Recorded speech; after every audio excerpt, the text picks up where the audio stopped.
ಜ್ಞಾನ ಭಕ್ತಿ ವೈರಾಗ್ಯ ಯೂಟ್ಯೂಬ್ ಚಾನೆಲ್ಗೆ ತಮ್ಮೆಲ್ಲರಿಗೂ ಆತ್ಮೀಯವಾದ ಸ್ವಾಗತ. ಈಗಾಗಲೇ ಭೀಮನ ಅಮಾವಾಸ್ಯೆಯನ್ನು ಶ್ರಾವಣ ಮಾಸದ ಮೊದಲನೆಯ ಹಬ್ಬವಾಗಿ ಆಚರಿಸಿದ್ದೇವೆ. ಈಗ ನಾಳೆ ನಾಗರ ಪಂಚಮಿಯನ್ನು ಆಚರಿಸಬೇಕಾಗಿದೆ.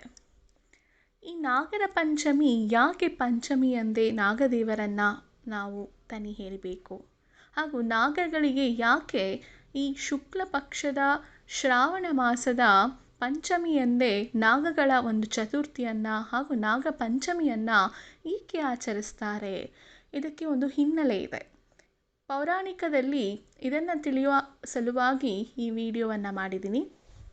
ನಾಗರ ಪಂಚಮಿಯ ಹಿನ್ನೆಲೆ ಹಾಗೂ ಅದನ್ನು ಆಚರಿಸಬೇಕಾಗಿರುವಂತಹ ಯಾವ ಕತೆ ನಡೆದಿದೆ ಅದನ್ನು ತಿಳಿಯುವಂತಹ ಪ್ರಯತ್ನವೇ ಈ ವಿಡಿಯೋ ಮುಖಾಂತರ ನಾವು ಮಾಡ್ತಿದ್ದೇವೆ.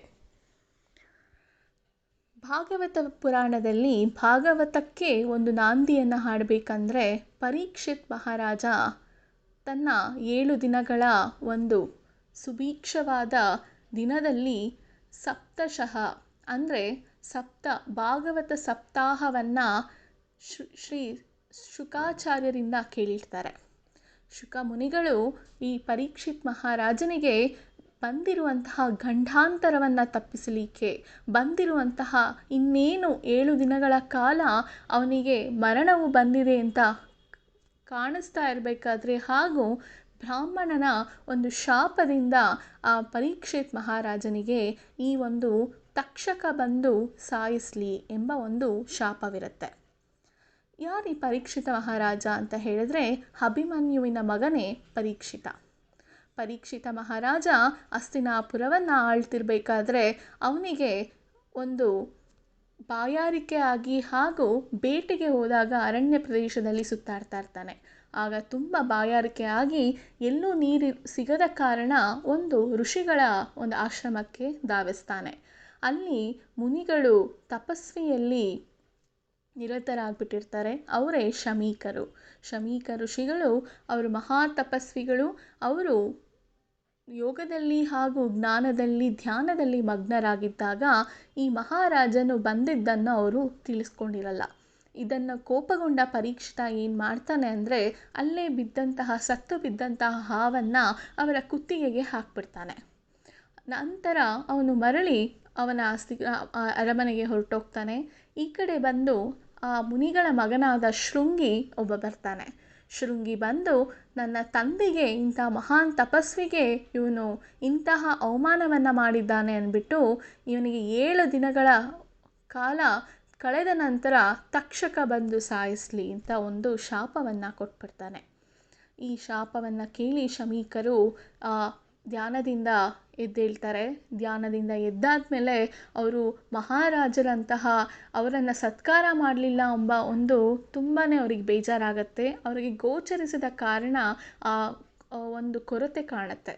ನಂತರ ಶೃಂಗಿಗೂ ಕೂಡ ಬುದ್ಧಿವಾದ ಹೇಳ್ತಾರೆ. ನಮ್ಮದೇ ತಪ್ಪಿದ್ದಿದ್ದು, ಯಾಕಂದರೆ ಮಹಾರಾಜರು ನಮ್ಮನ್ನು ಆಶ್ರಮಕ್ಕೆ ಬಂದಾಗ ನಾವು ಅವರನ್ನು ಸತ್ಕರಿಸದೆ ನಾವು ತಿರಸ್ಕರಿಸೋದಕ್ಕೆ ನಾವು ಆ ತಪ್ಪನ್ನು ಹೊರಬೇಕೇ ಹೊರತು ನೀನು ಶಾಪವನ್ನು ಕೊಡಬಾರ್ದಾಗಿತ್ತು ಅಂತ ಹೇಳ್ತಾರೆ. ಆದರೆ ಶೃಂಗಿ ಅಷ್ಟರಲ್ಲಿ ಮಹಾನ್ ತಪಸ್ವಿ ಅವನು. ಆದ್ದರಿಂದ ಅವನಲ್ಲಿ ನುಡಿದಂತಹ ಮಾತು, ಹೊರಬಂದಂತಹ ಮಾತು ಶಾಪವಾಗಿ ಅದು ಪ್ರೇರಣೆ ಆಗಿಬಿಡತ್ತೆ. ಇದನ್ನು ತಿಳಿದ ಪರೀಕ್ಷಿತ ಮಹಾರಾಜರು ಅವರು ಪಶ್ಚಾತ್ತಾಪಗೊಂಡು ಶಮೀಕರ ಬಳಿ ಬಂದು ಕ್ಷಮೆಯನ್ನು ಕೇಳ್ತಾರೆ, ಹಾಗೂ ಶೃಂಗಿಯ ಬಳಿ ಬಂದು ಕ್ಷಮೆಯನ್ನು ಕೇಳ್ತಾರೆ. ಆದರೆ ಶಾಪ ಕೊಟ್ಟಾದ ಮೇಲೆ ಅದು ನಡೆದೇ ತೀರತ್ತೆ. ಆ ಭಯಕ್ಕೆ ಏನು ಮಾಡಬೇಕು, ಆ 7 ದಿನಗಳ ಕಾಲ ನನ್ನ ಒಂದು ಜನ್ಮ ಸಾರ್ಥಕವನ್ನು ಪಡಿಸ್ಕೋಬೇಕಲ್ಲ, ಹೇಗೆ ನಾನು ಈ ತಕ್ಷಕನಿಂದ ನಾನು ನನ್ನ ಸಾವನ್ನು ಹೇಗೆ ಸಂರಕ್ಷಿಸಿಕೊಳ್ಳುವುದು ಅಂತ ಕೇಳಿದಾಗ ಈ ಮಹಾಮುನಿಗಳಿಂದ ಈ ಭಾಗವತ ಸಪ್ತಾಹವನ್ನು 7 ದಿನಗಳ ಕಾಲ ನಡೆಸ್ತಾನೆ. ಆ 7 ದಿನಗಳ ಕಾಲ ನಡೆಸಿದ ಮೇಲೆ ಅದು ಪರೀಕ್ಷಿತ ಮಹಾರಾಜನಿಗೆ 7 ದಿನಗಳ ಆದಮೇಲೆ ತಕ್ಷಕ ಬಂದು ಕೊಂದು, ಅಂದರೆ ಅವನಿಗೆ ಕೊಂದು ಅಂತ ಹೇಳಿದ್ರೆ ಅದು ಪಶ್ಚಾತ್ತಾಪದಿಂದ ಕೊಂದು ನಂತರ ದೇವಲೋಕವನ್ನು ಅವನು ತಲುಪ್ತಾನೆ. ಸಾಕ್ಷಾತ್ ಭಗವಂತನೇ ಅವನನ್ನು ಬಂದು ಕರ್ಕೊಂಡು ಹೋಗ್ತಾನೆ ಎಂಬ ಒಂದು ಭಾಗವತ ಸಪ್ತಾಹದಲ್ಲಿ ಮೊದಲನೇ ಉಲ್ಲೇಖವಿದೆ. ನಂತರ ಆ ಪರೀಕ್ಷಿತ್ ಮಹಾರಾಜನ ಮಗನೇ ಜಯಮೇಜಯ. ಜನಮೇಜಯ ಏನು ಮಾಡ್ತಾನೆ, ನನ್ನ ತಂದೆಗೆ ಇಂತಹ ಪರಿಸ್ಥಿತಿ ನಾಗನಿಂದ ಬಂದು ನನ್ನ ತಂದೆಗೆ ಸಾವು ಬಂದುಬಿಡ್ತಲ್ಲ ಅನ್ನೋ ಒಂದು ಬೇಜಾರಿಗೆ ಅವನು ಸಹಸ್ರ ನಾಗಗಳ ಯಾಗವನ್ನು ಮಾಡ್ತಾನೆ. ಅಂದರೆ ಎಲ್ಲೇ ನಾಗಗಳು ಇದ್ದರೂ ಕೂಡ ಎಲ್ಲ ನಾಗಗಳು ಬಂದು ಆ ಹೋಮಕುಂಡದಲ್ಲಿ ಬೀಳ್ತಾ ಇರೋ ಹಾಗೆ ಅದು ನಾಗಸಹಸ್ರ ಯಾಗವನ್ನು ಮಾಡೋದಕ್ಕೆ ಒಂದು ಶಪಥವನ್ನು ಮಾಡಿಬಿಡ್ತಾನೆ. ಇದರಿಂದ ಎಲ್ಲ ನಾಗಗಳ ಪಾಪ ಕುಲಗಳು ಎಲ್ಲ ನಶಿಸಿ ಹೋಗ್ತಾ ಬರ್ತಾ ಇರ್ತವೆ. ಆಗ ತನ್ನ ವಾಸುಕಿ ಅಂದರೆ ತನ್ನ ಶಿವನ ಒಂದು ಕೊರಳಲ್ಲಿರುವಂತಹ ವಾಸುಕಿಯು ಅದೇ ರೀತಿಯೇ ದೊಡ್ಡ ಗಾತ್ರದ ನಾಗಗಳಿಗೆ ರಾಜ ಎನ್ನಿಸಿಕೊಳ್ಳುವಂತಹ ವಾಸುಕಿಯು ಆತಂಕಗೊಳಗಾಗ್ತಾನೆ. ಯಾಕಂದರೆ ಎಲ್ಲ ನಾಗಗಳು ಹೀಗೆ ನಶಿಸಿ ಹೋಗ್ತಾ ಇರಬೇಕಾದ್ರೆ ನಾವು ನಾಳೆ ದಿನ ಹೀಗೆ ಹೋಗ್ತೀವಿ ಅನ್ನೋ ಭಯದಿಂದ ಅವನ ತಂಗಿ ಮಗ ಒಬ್ಬ ತಪಸ್ವಿ ಇರ್ತಾರೆ, ಅವರೇ ಆಸ್ತಿಕ ಅಂತ. ಅವರು ಆಸ್ತಿಕರು ಏನು ಮಾಡ್ತಾರೆ, ಮಹಾನ್ ತಪಸ್ವಿಗಳು ಮಹಾನ್ ಬ್ರಾಹ್ಮಣತ್ವವನ್ನು ಕಾಪಾಡ್ಕೊಂಡಿರ್ತಾರೆ. ಅವರು ಈ ಜನಮೇಜಯನ ಒಂದು ಯಾಗ ಮಾಡುತ್ತಿರುವಂತಹ ಜಾಗಕ್ಕೆ ಧಾವಿಸಿ ಅವರು ಜನಮೇಜಯ ಅತಿಥಿ ಸತ್ಕಾರವನ್ನು ಚೆನ್ನಾಗಿ ಮಾಡ್ತಾನೆ. ಬ್ರಾಹ್ಮಣರು ಬಂದಿರೋದ್ರಿಂದ ನಿಮಗೆ ಏನು ವರ ಬೇಕು ಕೇಳಿ ಅಂತ ಕೇಳಿದಾಗ ನಾನು ಏನು ಕೇಳಿದ್ರು ನೀನು ಕೊಡಬೇಕು ಅಂತ ಆ ಆಸ್ತಿಕರು ಕೇಳಿದಾಗ ಅವರು ಕೇಳ್ತಾರೆ, ಈ ನಾಗಸಹಸ್ರಯಾಗವನ್ನು ನೀನು ನಿಲ್ಲಿಸ್ಬಿಡ್ಬೇಕು ಅಂತ. ಅವತ್ತಿಗೆ ಆ ನಾಗಸಹಸ್ರಯಾಗ ಕೊನೆಗೊಳ್ಳುತ್ತೆ. ಅಲ್ಲಿಗೆ ಎಲ್ಲ ನಾಗಗಳು ಬದುಕುಳಿದಿದಂತಹ ಎಲ್ಲ ನಾಗಗಳಿಗೆ ತುಂಬಾ ಸಂತೋಷವಾಗುತ್ತೆ. ಹಾಗೆ ವಾಸುಕಿಗೂ ತುಂಬಾ ಸಂತೋಷವಾಗುತ್ತೆ, ಹೇಗೋ ನಮ್ಮ ನಾಗಕುಲ ಬದುಕುಳಿತು ಅಂತ. ಆದ್ದರಿಂದ ನನ್ನ ತಂಗಿ ಮಗ ಆ ಆಸ್ತಿಕನು ಹೋಗಿ ಈ ಒಂದು ಜವಾಬ್ದಾರಿಯುತವಾದ ಕೆಲಸವನ್ನು ಮಾಡಿರೋದ್ರಿಂದ ಎಲ್ಲೇ ನಾಗಗಳು ಕಂಡರೂ ನಾಗಗಳ ಒಂದು ವಿಷಪೂರಿತವಾದ ಏನಾದರೂ ಒಂದು ಅದರ ಬಾಧೆಯಿಂದ ಬರಳುತ್ತಿದ್ರೆ ನಾವು ಆಸ್ತಿಕ ಅಂತ ಸ್ಮರಿಸಿದ್ರೆ ಸಾಕಂತೆ ಅದರಲ್ಲಿ ನಮಗೆ ನಾಗಗಳಿಂದ ಬರುವಂತಹ ಯಾವುದೇ ಒಂದು ಕೆಟ್ಟ ಕೆಲಸಗಳು ಆಗ್ಬೋದು ಅಥವಾ ಕೆಟ್ಟ ಪರಿಣಾಮವು ನಮ್ಮಲ್ಲಿ ತಾಕುವುದಿಲ್ಲ ಅಂತ ಹೇಳ್ತಾರೆ. ಅದೇ ರೀತಿ ಈ ಒಂದು ನಾಗಸಹಸ್ರಯಾಗಕ್ಕೆ ಇನ್ನೊಂದು ಶಾಪವಿರುತ್ತೆ. ಅದೇ ಏನಪ್ಪ ಅಂದರೆ, ಕಶ್ಯಪರಿಗೆ ಇಬ್ಬರು ಹೆಂಡ್ತಿರಿರ್ತಾರೆ. ಒಬ್ಬಳು ಕರ್ದ್ರು ಮತ್ತು ಒಬ್ಬಳು ವಿನತೆ ಅಂತ. ವಿನತೆಯ ಮಗನೇ ಅರುಣ ಮತ್ತು ಗರುಡ. ಅರುಣ ಅಂದರೆ ಸೂರ್ಯನ ಸಾರಥಿಯಾಗಿರುವನೇ ಅರುಣ. ಗರುಡ ಅಂದರೆ ಸಾಕ್ಷಾತ್ ವಿಷ್ಣುವಿನ ಸಾರಥಿಯೇ ಗರುಡನಾಗಿರ್ತಾನೆ. ಆದರೆ ಕರ್ದ್ರುವಿನ ಮಕ್ಕಳೇ ಈ ಎಲ್ಲ ನಾಗಗಳೇ ಕರ್ದ್ರುವಿನ ಮಕ್ಕಳು. ಇವರಿಬ್ಬರು ಸವತಿಯರು ಒಂದು ಪಂದ್ಯವನ್ನು ಕಟ್ಕೊಂಡಿರ್ತಾರೆ. ಈ ಸಮುದ್ರ ಮಂಥನದ ವೇಳೆ ಬಂದಂತಹ ಉಚ್ಛ್ವಾವಸು ಎಂಬ ಕುದುರೆಯನ್ನು ನೋಡಿರ್ತಾರೆ. ಆ ಉಚ್ಛ್ವಾವಸು ಕುದುರೆ ತುಂಬಾ ಬೆಳ್ಳಗಿರುತ್ತೆ. ಆ ಬೆಳ್ಳನೆಯ ಕುದುರೆಯನ್ನು ವಿನತೆ ಎಷ್ಟು ಚೆಂದ ಕಾಣುತ್ತೆ, ಈ ಬೆಳ್ಳನೆಯ ಕುದುರೆಯಲ್ಲಿ ಎಲ್ಲೂ ಕಪ್ಪು ಚುಕ್ಕೆ ಇಲ್ವಲ್ಲ ಅಂತ ಸ್ಮರಿಸ್ತಾಳೆ. ಅದೇ ರೀತಿ ಕರೆದ್ರು ಹೇಳ್ತಾಳೆ, ಅವಳು ಹೇಳಿರೋದಕ್ಕೆ ತದ್ವಿರುದ್ಧವಾಗಿ ಸವತಿ ಹೇಳಬೇಕು ಅನ್ನೋ ಕಾರಣಕ್ಕೆ, ಆದರೆ ದೇಹ ಎಲ್ಲ ಬೆಳ್ಳಗಿದೆ, ಬಾಲ ಮಾತ್ರ ಕಪ್ಪಗಿದೆ ಅಂತ ಹೇಳ್ತಾಳೆ. ಆಗ ವಿನತೆ ತುಂಬಾ ಒಂಥರ ಗೊಂದಲಕ್ಕೀಡಾಗ್ತಾಳೆ. ಇಲ್ವಲ್ಲ, ಅದು ಬೆಳ್ಳಗೆ ಇದೆ ಅಂತ ಹೇಳ್ತಾಳೆ. ಈ ಕರೆದ್ರು ಆವಾಗ ಉಪಾಯ ಮಾಡಿ, ನಾವಿಬ್ಬರು ಒಂದು ಪಂದ್ಯವನ್ನು ಕಟ್ಕೊಳ್ಳೋಣ, ಅದು ಕಪ್ಪಾಗಿದ್ದಲ್ಲಿ ಬಾಲ ಕಪ್ಪಾಗಿದೆ ಅಂತ ಸಾಬೀತಾದರೆ ನೀನು ನನ್ನ ದಾಸಿಯಾಗಬೇಕು, ಅದು ಪೂರ ಬಿಳಿಯಾಗಿದೆ ಅಂತ ಹೇಳಿದ್ರೆ ನಾನು ನಿನ್ನ ದಾಸಿಯಾಗಿ ಕೊನೆವರೆಗೂ ಜೀವಿಸ್ತೇನೆ ಅಂತ ಹೇಳ್ತಾಳೆ. ಆಯಿತು ಅಂತ ವಿನತೆ ಒಪ್ಕೊತಾಳೆ. ಆದರೆ ಈ ಕರೆದ್ರು ತುಂಬಾ ಚಾಲಾಕಿಯಾಗಿರ್ತಾಳೆ.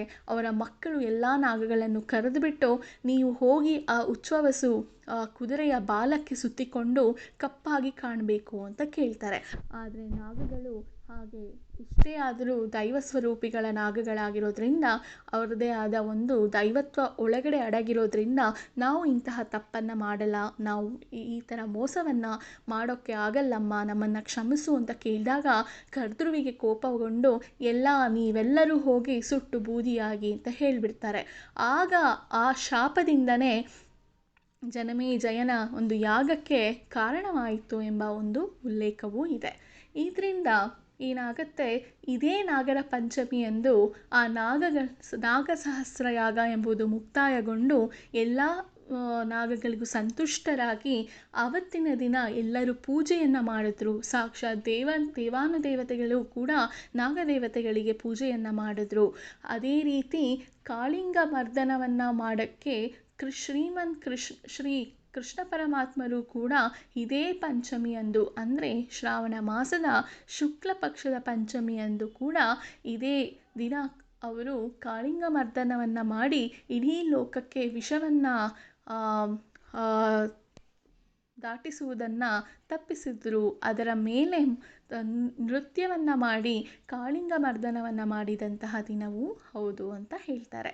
ಇದು ನಾಗರ ಪಂಚಮಿಯಂದು ಯಾಕೆ ನಾಗಗಳಿಗೆ ಸಂತುಷ್ಟವಾಗುತ್ತೆ, ಯಾಕೆ ಪಂಚಮಿಯಂದೇ ಈ ಶುಕ್ಲ ಪಕ್ಷದ ಶ್ರಾವಣ ಮಾಸದ ದಿನವೇ ನಾಗರ ಪಂಚಮಿಯಂದು ಹಾಲು ಎಳನೀರು ಹಾಗೂ ನೀರಿನಿಂದ ಶುದ್ಧವಾದಗೊಳಿಸಿ ನಂತರ ತಂಬಿಟ್ಟು ಉಂಡೆಗಳನ್ನು ಮಾಡಿ ತಣಿಯನ್ನು ಹೆರಿತಾರೆ.